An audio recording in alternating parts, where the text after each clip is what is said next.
We have been concerned with some of the actions of Venezuelan President Chavez and his understanding of what a democratic system is all about.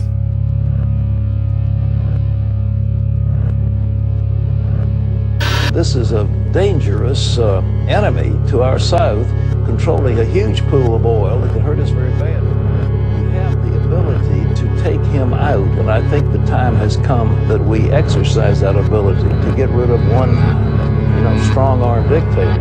It's a whole lot easier to have some of the covert operatives do the job and then get it over with. Why do they want to eliminate Hugo Chavez?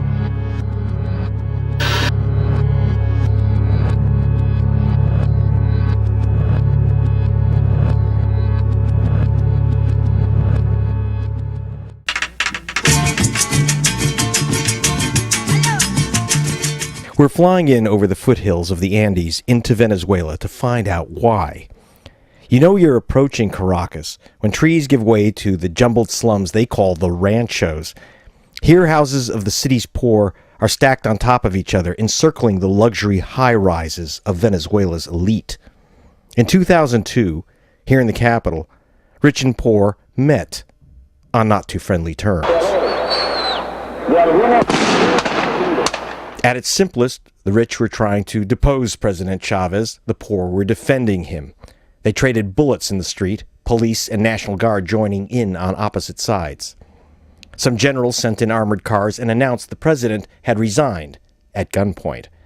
Chavez was seized and thrown onto a helicopter, which headed ominously out to sea. Allí sí tuve la sensación. I didn't know where we were going. I had that sensation, that feeling that I was being taken towards my death. I had a cross in my hand. I was very relaxed. I was ready to die. While the elected President Chavez was captive in a helicopter, his kidnappers staged a very strange inaugural ball for their pretend president, Pedro Carmona, head of the Chamber of Commerce. It seemed like it was all over for Chavez. So how did President Hugo miraculously survive? Well, let's go ask the president. It was just 2 weeks after his kidnapping, but he was in a pretty good mood. Over coffee, he answered my question about his miraculous survival by cryptically quoting the French philosopher Montesquieu. Decía Montesquieu that Montesquieu said que uno debe that one Montesquieu, should, perdón, Montesquieu, gracias a ti, que uno debe that one should ser capaz, be able el líder, the leader should be able de mirar to see la ola de los acontecimientos the wave of events coming y cabalgar. and to ride it, to ride the wave. I learned that this revolutionary surfer dude survived, indeed, by seeing the coup d'etat wave in advance. On the night of the coup, at 3 a.m., I reached the head of Venezuela's Air Force on one of the only cell phone lines open in the nation, and discovered that while 1 million citizens marched on the palace to surround the coup leaders on the outside, on the inside, wave watcher Chavez had secretly hidden commandos inside secret passageways in the palace. The coup leaders were told, "Bring back Chavez or die." The coup leaders returned the president right to his desk while the public celebrated in the street. But before the coup leaders ran for their lives, a character named Charles Shapiro, the U.S. ambassador, ran down from the U.S. embassy to have his photo taken with the hostage takers. Weirdly, I was able to meet with the man who directed the kidnapping of Hugo Chavez, the wannabe president, Pedro Carmona. I wanted his version of events, and I knew where to find him. He was kept under guard inside his ritzy apartment. Carmona's under house arrest. They're not going to let us bring in the cameras. So we took this film with a high-powered lens from a quarter mile away, and I got in with a hidden tape recorder. When you were arrested, were you afraid? Where? No, never. Never. Carmona told me about his busy day as self-proclaimed president. He disbanded both the National Assembly and Supreme Court. Not a popular move.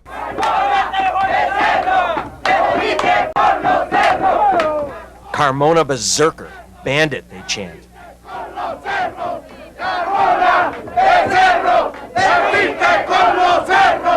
And worse, a puppet of Uncle Sam. The United States wants to oust President Chavez from power because they want our oil. Chavez! Chavez! Chavez! The United States don't have the clean hands.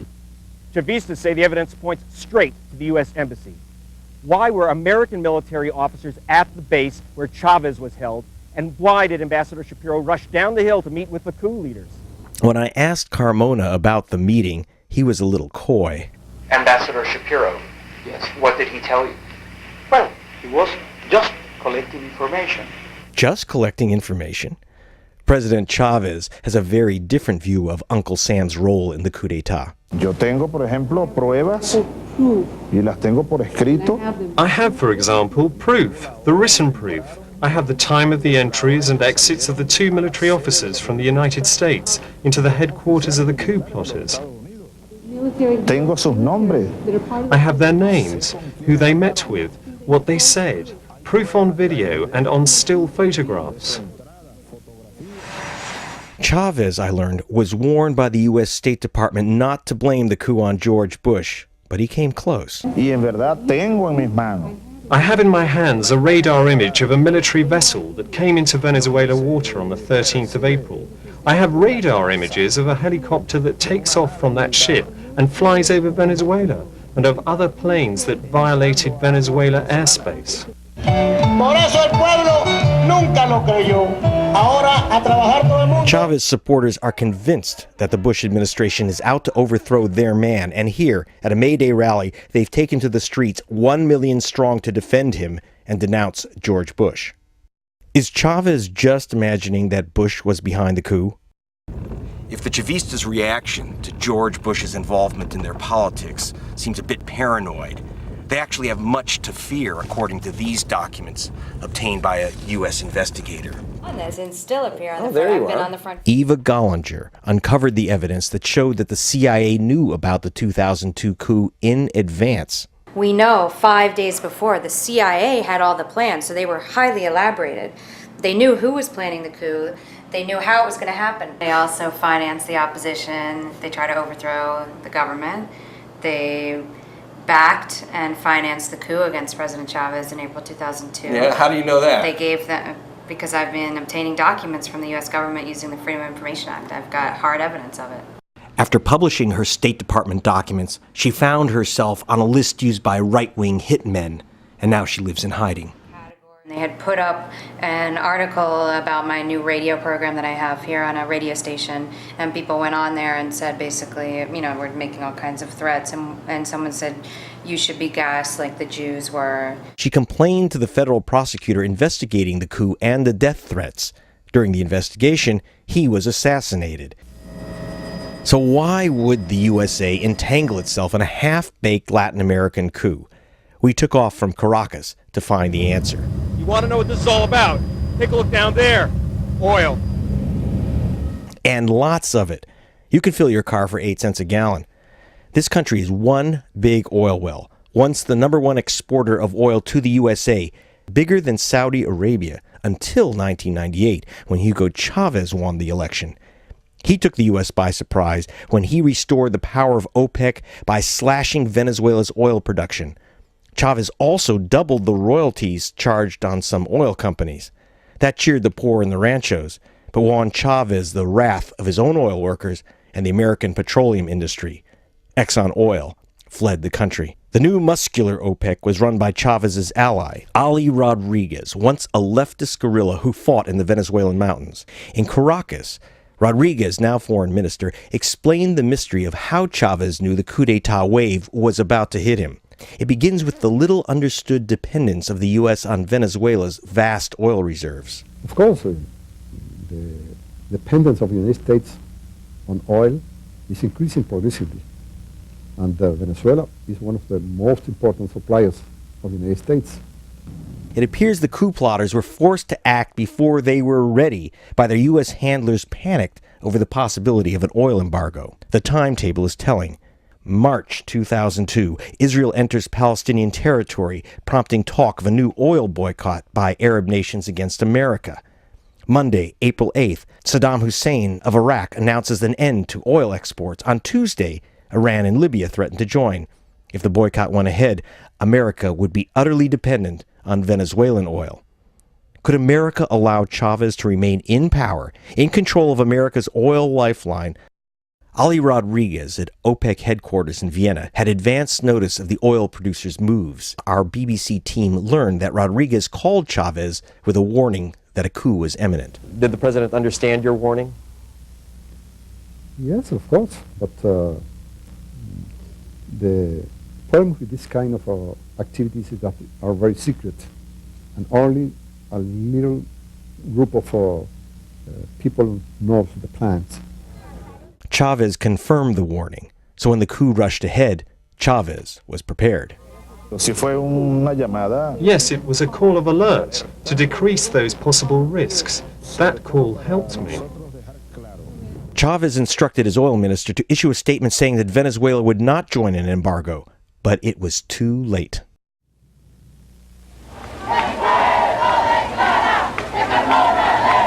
In the aftermath of the coup, militant Chavistas demanded rough justice for Carmona's crew, but Venezuela has returned to its older, gentlemanly ways.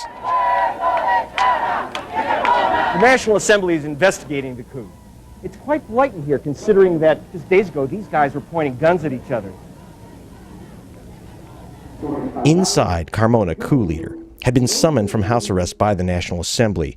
He insisted his bungled ousting of Chavez wasn't really a coup. The Assembly wants to know about American involvement. Later, Chavez deliberately let Carmona escape to Colombia. The Assembly is also investigating why TV stations such as RCTV twisted coverage to aid the coup plotters. Another media mogul under suspicion is Gustavo Cisneros. While the coup was in progress, Cisneros met with Bush's man in charge of Latin America, Otto Reich. Propaganda is Reich's forte. He's infamous for his role in the illegal funding of Contra terrorists who tried to overthrow Nicaragua's government. The U.S. Comptroller General reported that Reich's office had, quote, engaged in prohibited covert propaganda activities.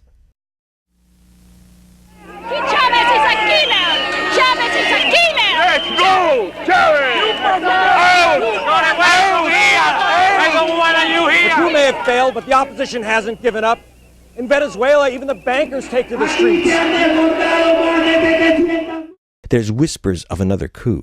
The rich, outnumbered by the poor, have little faith in electoral democracy. Why not wait for the next election to remove him? Because it's too much time. We have been 3 years in jail, and we want to change the things. We can't wait until the new elections. They want a coup, not elections. What are they so unhappy about? The answer is here, where the march ended, in this shopping district on the Park Avenue of Caracas, surrounded by upscale malls like this. The oil has made Venezuela's rich even richer, but Chavez, for the first time, has imposed an income tax on these shoppers. Worse, this once tax-free elite of Venezuela, almost all of them very white, have lost their political privileges to poor Venezuelans who, like Chavez, proudly call themselves black and Indian.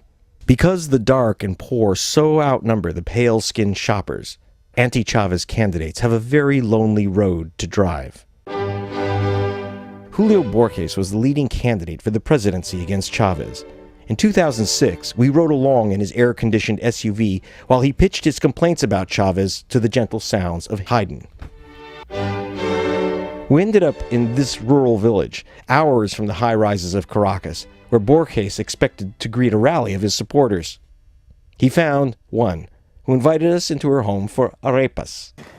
Mucho gusto. Pues muy bello. Que tú eres muy bonito. Beautiful, you're beautiful. Oh, thank you. Gracias.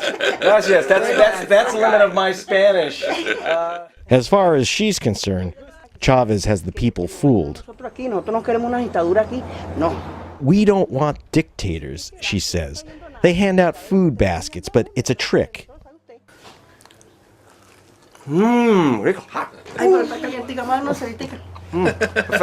We returned to the very same village the next day, where Borges' opponent appeared. The reaction was slightly different.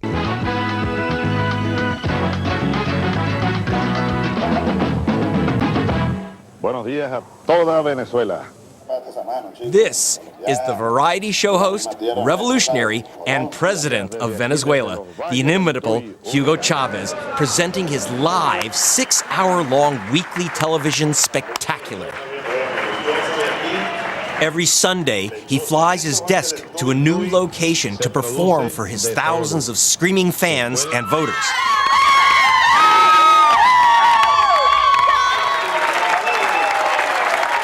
To George Bush, he's a demagogue awash in oil money. To this audience, he's a hero, savior. Cuando yo quiera devolver, no serás tú quien lo decida. And wannabe Frank Sinatra.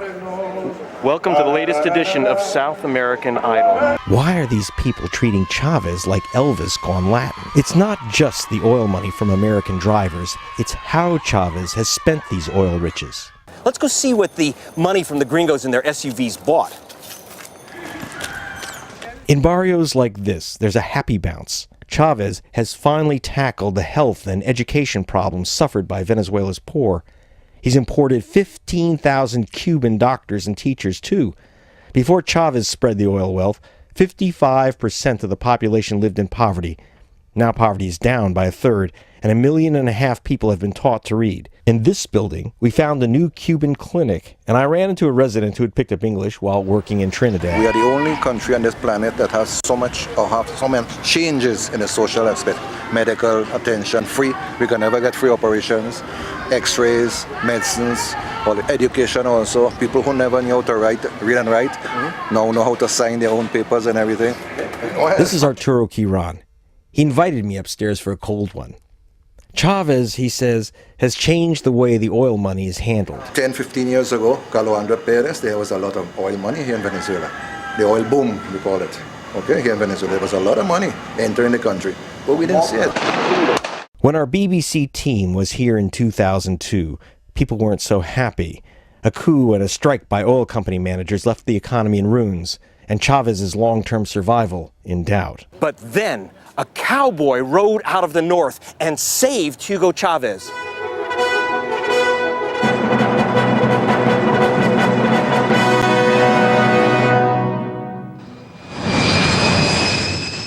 In 2003, George Bush invaded Iraq, and when mission accomplished became mission impossible, oil prices tripled. The explosion in the price of oil dumped $50 billion into Hugo Chavez's lap, most of that from the United States. But it's not only Venezuela's poor who are enjoying Hugo Chavez's oil-pumped largesse. Everyone on the continent is trying to jump into Santa Hugo's sleigh. Hugo Chavez has called all the bankers of Latin America together, and when Chavez speaks, they listen.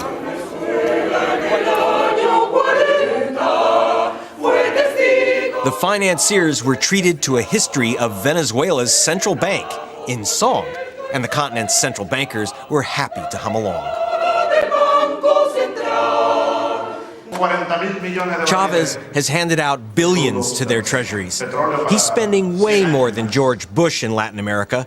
And here's the man who actually writes the checks, Chavez's central banker, a very popular guy. In fact, Chavez wants to completely eliminate the International Monetary Fund and replace it with an International Humanitarian Fund. I caught up with Mr. Checkbook. Can I get one more check, too? You're giving out checks to all these countries. Can I get a check? Okay. Thank you. Thank you. See you. Okay. Ecuador got $250 million. Brazil got $4 billion. Argentina got $4 billion. No wonder these guys showed up. Chavez is giving money to the poor of his nation and our allies in Latin America. He's won 6 elections since 1998, has no secret prisons, and he hasn't invaded anyone. And he's more than happy to sell us all the oil we want. So why is it that George Bush and his friends cannot wait for the opportunity to eliminate the president of Venezuela? We have the ability to take him out, and I think the time has come that we exercise that ability. We don't need another $200 billion war to get rid of one, strong-armed dictator. It's a whole lot easier to have some of the covert operatives do the job and then get it over with. What's their problem with Hugo Chavez? Maybe this is the key.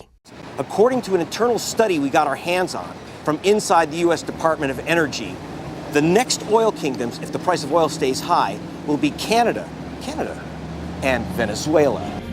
Now, according to this U.S. Department of Energy document, which I'd rather you not see, the World supply of liquid petroleum is running out unless you add in this huge pile of oil from Venezuela, which has extra heavy oil in place of 1.36 trillion barrels.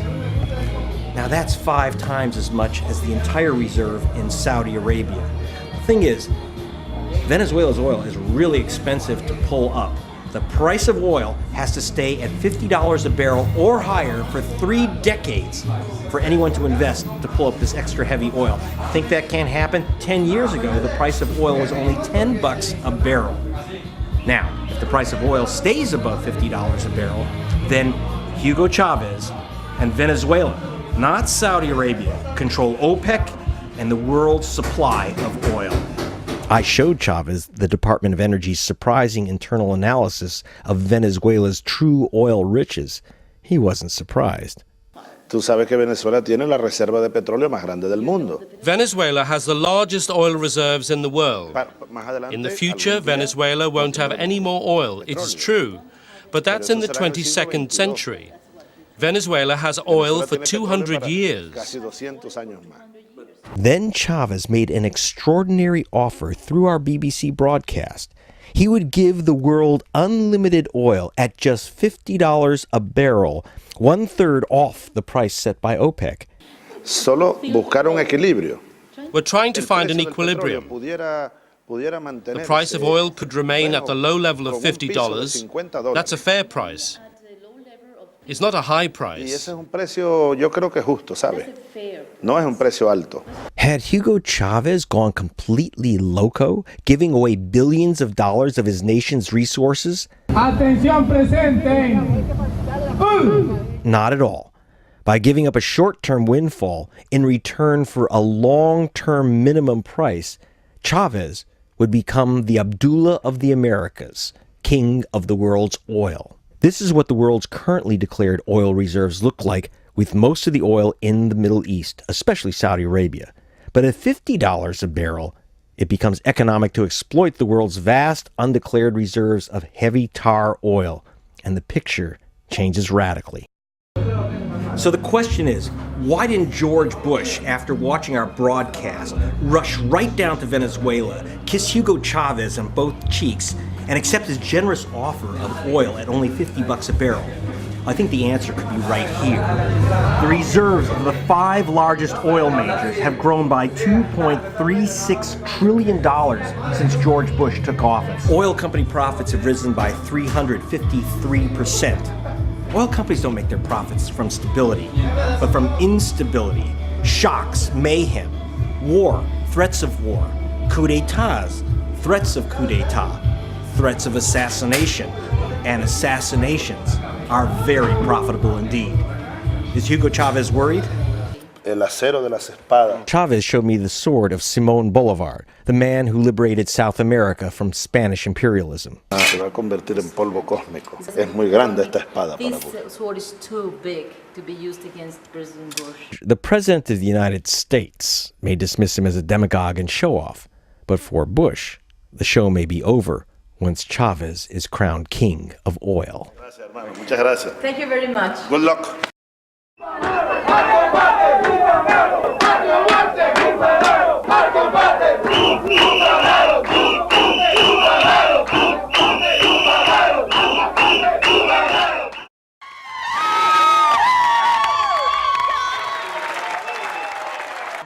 Cuando yo quiera devolver, no serás tú quien lo decida.